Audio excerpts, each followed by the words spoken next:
საქართველოს ფეხბურთი დააყენა სხვა დონეზე.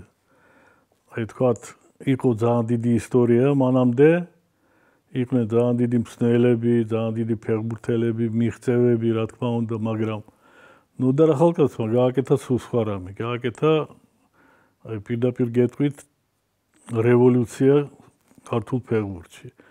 იმიტომ რომ თუ დღეს ვინმე იხსენებს ევროპაში იქნება, საბჭოთა კავშირში იქნება, თვითონ საქართველოში თუ ვინმე იხსენებს თბილისის დინამოს ან ვინმე ცნელს, ხო, ეგ რა თქმა უნდა დაკავშირებულია მაგ პერიოდთან, როცა მუშაობდა ნოდარ ახალკაცი თბილისის დინამოში. გამორბენი დარტყმა არის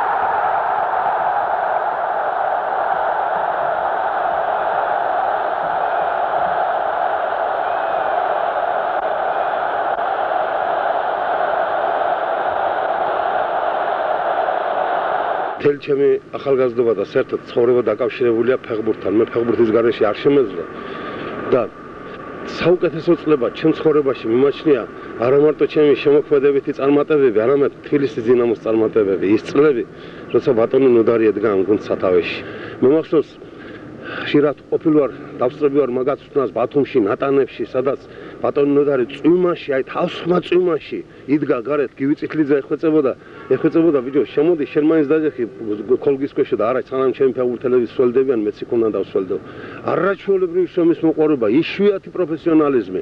რაღაც არსებობს იცის ესეთი პროფესიონალიზმის განსაზღვრა და თუ კი შეიძლება უმაღლესი რანგის პროფესიონალიზმი ითქვას, რომელიც თითზე ჩამოსათვლელი ალბათ და ყველას არ ეკადრება, ბატონი ნოდარი იყო.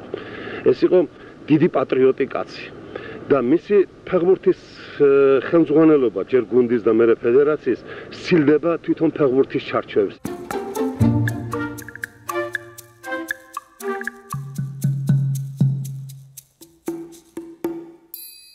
ძალიან ადრე დაამთავრა მაგან თავისი საფეხბურთო კარიერა, 27 წლის იყო, დაჟე 26 წლის, რომ რაღაც მუხთან ჰქონდა პრობლემა, დაანება ფეხბურთს თავი და სხვათა შორის ეგრევე 27 წლის იყო, როცა დანიშნეს უკვე თბილისის ლოკომოტივის უფროს მწვრთნელად.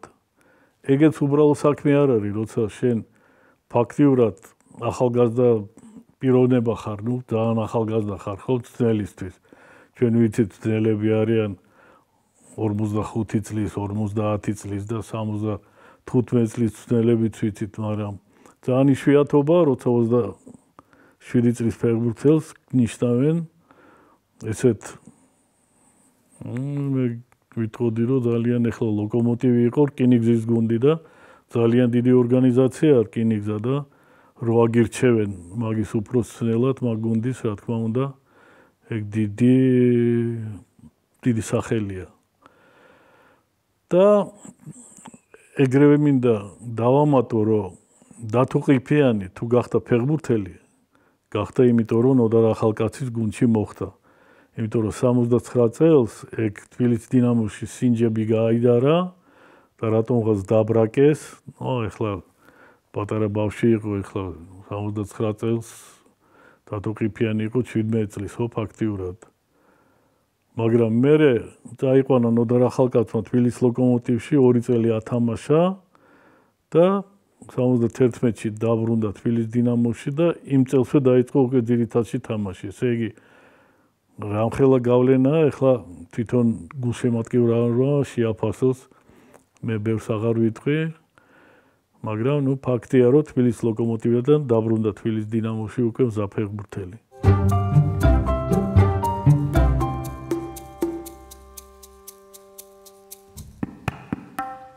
რა თქმა უნდა, ესე იგი დისციპლინის გარეშე წარმოუდგენელია, მით უმეტეს ახლა ესეთი ფეხბურთელები იყო, როგორც დათო ყიფიანი, როგორც საშა ჩივაძე, როგორც რამაზ შენგელია, როგორც თენგიზ ულაქვეძე, როგორც ვოვა გუცეევი, როგორც დათო მუჯირი, ნოდარ ხიზანიშვილი, ეს ხალხი ძალიან ძნელი მოსათოკი იქნებოდა, რომ ბატონი ნოდარის დიდი გავლენა ჩვენზე რა. ამიტომ ძალიან დიდი რიდი ჰქონდა და ესე იგი ესეთი მიდგომა ჰქონდა, ვერანაირად ესე იგი ვერ დაარღვევდი რეჟიმს და სულ ესე იგი უყურებდით და გჯეროდა აი ამ კაცის რომ იმიტომ რომ ისეთ წარმატება რაც ბატონ ნოდარს ჰქონდა, არც ერთ მწვრთნელს არ ჰქონია თბილისის დინამოში და ნუ ეს იყო ძალიან დიდი მიღწევები ბატონ ნოდარის დროს და ამიტომ ყველაფერი გჯეროდა ბატონ ნოდარს რასაც უყურდა. ჩაევი. თავი დაწმა. არის. თანგის სულაქველიძე. ნუ თუ 10 წელი ვითამაშია თბილისის დინამოში და ერთჯერ მაინც კარგი თამაში არ მითამაშია. კაცი რომელიც არ აქებდა არც ერთ ფეხბურთელს რა. და სულ იმას ვიზახოდი, ნუ არ გვითამაშია. ფეინორთან ნახევარფინალში ავაგდე 2 გოლი. ხო და ერთი სიტყვა არ ვთქვია, კარგია, არაფერი. იმიტომ ესე იგი მიდგომა ქონდა ესეთი ამ კაცს რა, რომ ესე ქართველი შექება ეტყობა, მე თავში აგვივარდებოდა და ესე იგი ერიდებოდა რა. რაღაც თავისებური მიდგომა ქონდა და რა თქმა უნდა ჩვენ ძალიან დიდად ვაფასებდით და ძალიან იმიტომ რომ სულთა პროფესიონალი იყოს. დღე და ღამე იყო ბაზაზე რა და როს დაინახავდი ამ ხელა პიროვნება, ოჯახი, ცოლი, შვილები და სულ ბაზაზე იყო. ესე იგი შენც იყავი, ესე იგი მოწადინებული, შენც ესე იგი გეცხოვრა როგორც ბატონ ნოდარი ცხოვრობდა. იმიტომ რომ ფეხბურთს უნდა მიცე ყველაფერი, თუ გინდა ფეხბურთმა მოგცეს ყველაფერი რა.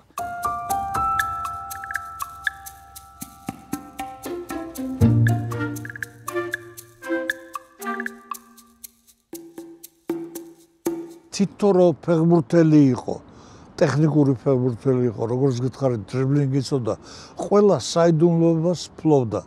ერთი ძალიან ცნობილი მხატვარი ახლა არ არის საჭირო იმის გვარის გახსენება, იყო რომელსაც აქ ნათქვამი.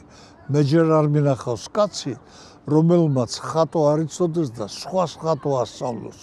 აი ნოდარიზე ვერავინ ვერ ეთყოდა ამას, იმიტომ რომ თუმცა შენელებულ ტემპში, მაგრამ ფეხბურთი იცოდა, თამაში იცოდა.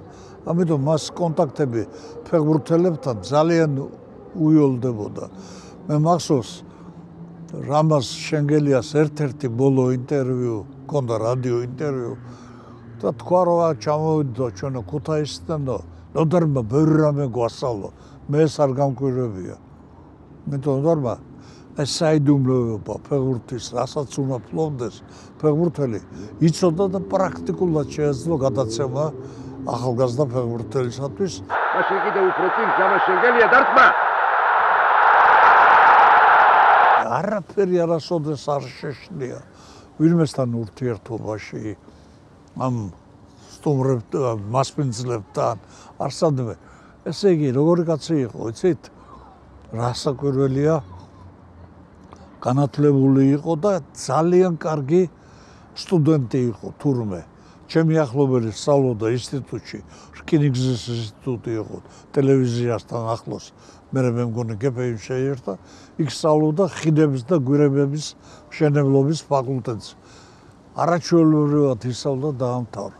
ყოველ მხრივ შემკული კაცი იყო, თუმცა მძიმე, თუმცა არა ჭერმეტყველი. აი, არა უბრალო თქვათ. არ იყო ისეთი კაცი, რომელიც ეძებს ვინმეს დაახლოებას. პირიქით, მასთან ურთიერთობა უნდათ მის გარშემო მოყავს, იმიტომ რომ სახელოვანი კაცი იყო და ეს გამარჯვება აი ყველა თვისებებმა, რომელიც ნაწილობრივ თქვი, ნაწილობრივ ყველას რომ ჩამოთვალო ძალიან შორს აგვიყვანს, ძალიან დაეხმარა მას, რომ თბილისის დინამოს მიაღწია იმ წარმატებისათვის.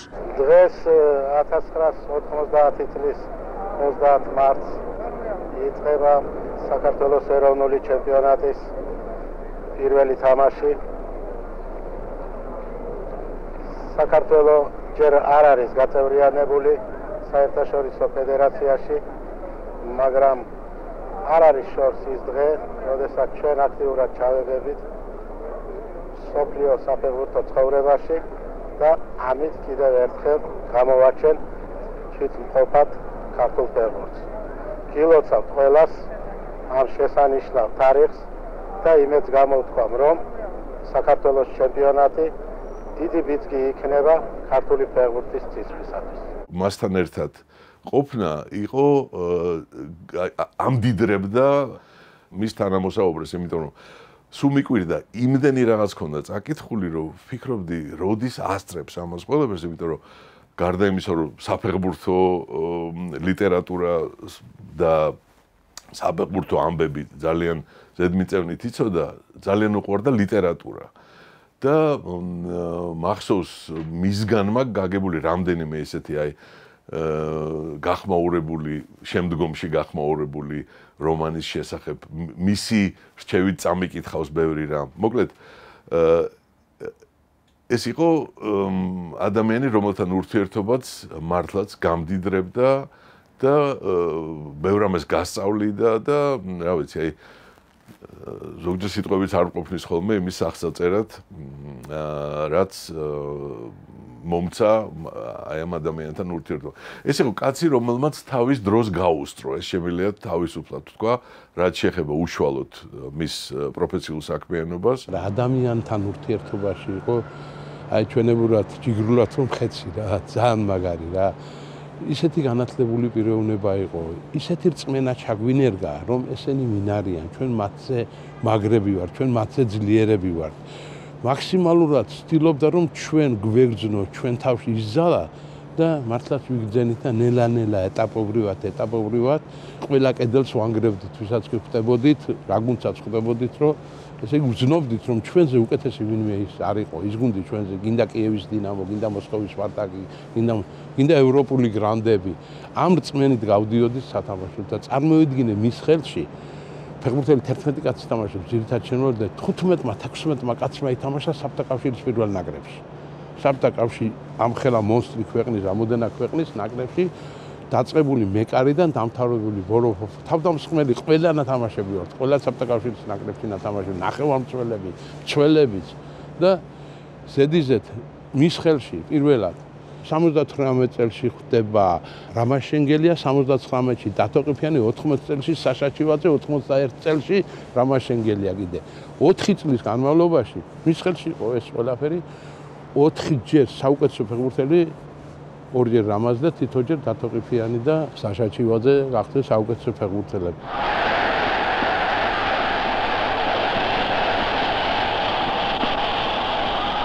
ჩეკას მდივნები, მინისტრები მოდიოდნენ და ხო უსმედით მათ საუბარს. შევარდნოთ, ვინც არ ყველას თავისი, ხო, ყველამ ვიცით მინდა. როგორც კი ეს ლაპარაკს დაიწყებდა, ესე იგი აი ასე იდგა მათზე ზემოთ რა, თავისი ერუდირებით და თავისი განათლებით. ესე იგი იმდენად ერუდირებული კაცი იყო, წარმოვიდგინე, აგი უნდა იყოს, ითხოვდი რომ ჩეკას მდივანი აგია თუ ესენი არიან.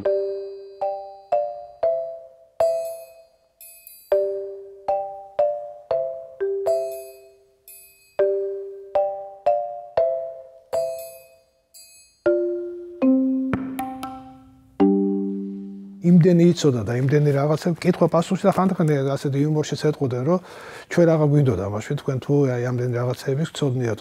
ძალიან განათლებული იყო და სხვათა შორის მე მახსოვს ეს 80-იან წლებში იყო ჩვენთან ბაზაზე შემოქონდათ წიგნები. და ძალიან ბევრი წიგნები ქონდათ ჩვენ. აი წიგნები რატო ქონდათ, რომ მეტი განათლება ქონოდა ფეხბურთის, მეტი ის ქონოდა და როდესაც მოდარი წავიდა თბილისის დინამოდან, მე მახსოვს რომ ორი მანქანა წიგნები გაიტანეს მაშინ. ეს უკვე ყოველთვის მიკვირდა, რომ აი პირველი ტაიმის შემდეგ გუნდი მეორე ტაიმში გამოდიოდა სულ სხვა мотивაციით, სულ სხვა ჟინით. ეს ნოდარის დამსახურება იყო ზუსტად მისი გადმოცემა, მისი აი ესეთი ლოგიკა, ესე რომ ვთქვათ, პირადად აი ინდივიდუალურად ფეხბურთელებთან საუბრის დროსაც, გასახდელის გარეთ თავისი სიმშვიდე ჩვენ გვაძლევდა იმის საშუალებას, რომ მეტად მოტივირებული ყოფილიყავით, მეტად წარმატებული ყოფილიყავით. ეს იყო მისი აი ესე რომ ვთქვათ, ეს ასე რომ გითხრათ კოდი აი ჩადებული ქონდა ყველაში, რომ ეს გაიკეთებინა ყოველთვის. ერთი რაღაც შემიძლია გითხრათ, რომ როდესაც ის ბაზაზე შემოვიდოდა და უკვე სიწყმარე იყო. და რატო იყო ეს სიწყმარე, იცით? იმიტომ რომ მას ყოველთვის ჩვენაში ქონდა ერთი რაღაცა, რომ კონცენტრაცია არ დაეკარგა ბაზაზე მომუშავე პერსონალსაც, რომ იქ უკვე უნდა ყოფილიყო ყველა გუნდისთვის.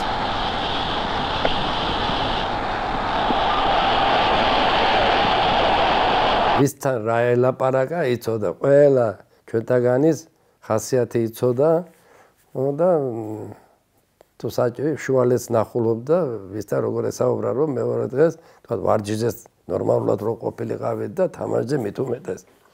არასდროს არ მახსოვს რომ თქვა თამაში პირველი ტაიმის შემდეგ თქვა მეკარეს მე თქვა ან ცუდად მეთამაშა პირველი ტაიმი ან თქვა ფეხბურთად მეკარეს მით უმეტეს საერთოდ შენიშვნას არ მიცემდა იმიტომ რომ მეორე ტაიმში რომ გამოსულიყავ შეიძლება სულ დაბნეულიყო მეკარეს პოზიცია ძალიან ცუდად რთულია და ხმას არ ამოიღებდა რა შეცდომით რომ გეთამაშა არ ამოიღებდა ხმას და მეორე დღეს უკვე ფაზაზე რო ვიკრიბებოდით იყო გარჩევა თამაშის და იქაც ზომიერად რომ ასე არ რამე ახალ ძალიან დიდი რაღაცა ყვირილი და რამე არასდროს არ გამოუხატია როგორც დღეს დგანანახავთ თქვა იმ დამცნელები ერთთან ბავშვი არიან ის ტრიბუნაზე იჯდა და პირველი ტაიმის მერე მოგცემდა შენიშნე მეორე დღის განრიგს დაფაიყო ესეთი კედელზე და იმაზე წერდა მეორე დღეს რა უნდა გაგვეკეთებინა აი წერო დაუშვათ შეკრება 13 საათს ხო აი შენი შვილი და მოსულიყავი თქვათ 2-5 წუთზე აი უხეშად ისე ვამბობ რა თან რო გეგონა რომ ისე შემოვიდოდი რომ ვერავინ დამინახა ხო ყველაფერს აკონტროლებდა იცოდა უკვე რომ შენ 5 წუთი დააგვიანე აი ამ პატარ-პატარა იმეებით აი შეკრა ეს გუნდი და არ ვიცი ხა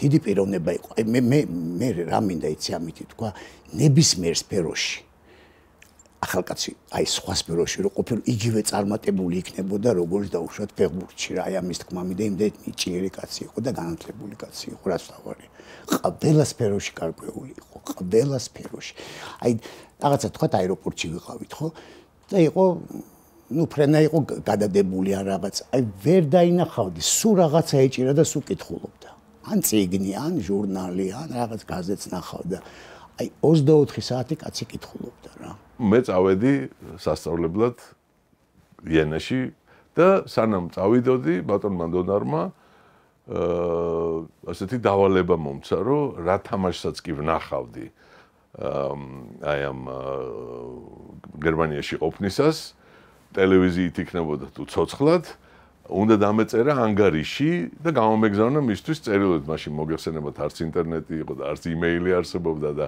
ტელევიზიაც ძალიან შეზღუდულად აქ ინფორმაცია ძალიან მწირად მოდიოდა და დათო კლიბაზე იყო ის ადამიანი რომელსაც რაღაცები ჩამოქონდა ხოლმე თავისი კავშირების წყალობით მოსკოვიდან რაღაცა ისეთი ნახევრად მეკობრული საქმიანობა იყო ესა და ინფორმაცია არ მოდიოდა მოკლედ ამის თქმა მინდა დასავლეთის და საერთოდ უცხოეთის კლუბებზე და მე ჩემი ამოცანა იყო და ამ ამოცანას ვასრულებდი ძალიან დიდი პასუხისმგებლობის გზნობით ხა 18 წლის ვიყავი და სიხარულით ორ კვირაში ერთხელ წერდი ვრცელ წერილებს ბატონ ნოდარს და ხან პოსტით ვაგზავნიდი ხან ვიღაცას ვატანდი თუ ვინმე მოდიოდა იქიდან იმ თამაშების შესახებ რომელსაც ვნახულობდი და მე რო ჩამოვდიოდი ხვდებოდით აუცილებლად არდადეგებზე ჩამოვდიოდი ხოლმე წელიწადში ორჯერ და აუცილებლად დიღომში მივდიოდი ბაზაზე და კიდევ ვუყვებოდი დამატებით შეკითხვებს მისვამ და კიდევ კორექტივებს მიკეთებდა ის რაზე გამომეხვილებინა ყურადღება ფეხბურთის ყურების დროს ესე იგი რა უნდა გამეანალიზებინა და რა აღმეწერა მისთვის და აი ამას ვასრულებდი ძალიან ისე მონდომებით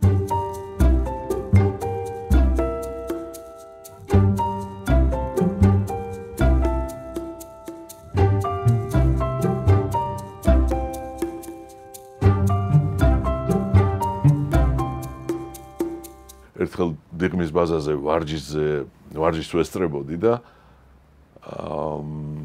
უცბად ადმინის ბაზის ადმინისტრატორი გამოვარდა შენობიდან და ბატონო და რომ ფარსადანოვიჩ ესე ეძახდნენ ფარსადანოვიჩ არ მინდა ახლა თქვა ვინ მაგრამ ცეკას ერთ-ერთი მაღალი თანამდებობის პირი ურეკავდა მას და თხოვდა ტელეფონთან მისვლას და არ დამოვიწყდება ბატონო თრის აღშფოთება და ну ძალიან უხეში სიტყვებით გამოლანძღა ეს ადმინისტრატორი იმისთვის რომ ვარჯიშის დროს და ეხლა ეს კაცი ხო უნდა დაბრუნდეს ტელეფონთან და ცეკას მაღალი თანამდებობის პირს რაღაცა უპასუხოს ხო და რა უთხრაო ფარსადანოვი რა უთხრაო და ну ისეთი სიტყვები თქვა რომ იმას ვერ გავიმეორებ ნამდვილად აი ეს უთხარიო ხო და აი ამის თქმა მინდა რომ არ არსებობდა მისთვის ისეთი ავტორიტეტი, რომელიც საქმის კეთების დროს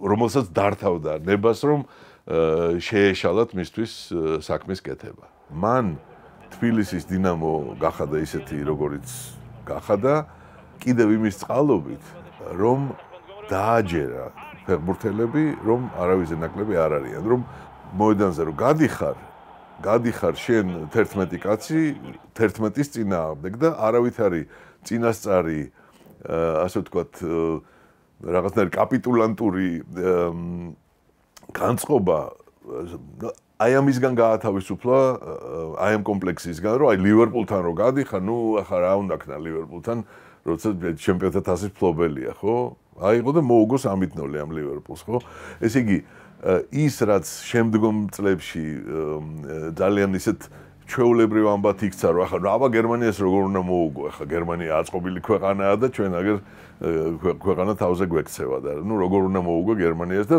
ყველა შეგუებული იყო თითქოს იმას რომ ნუ გერმანიასთან მოგება შეუძლებელია ხო და აი ამას მიაღწია ახალკაცმა ეს ფსიქოლოგიური გარდატეხა იყო რა თქმა უნდა და ეს არ იყო ადვილი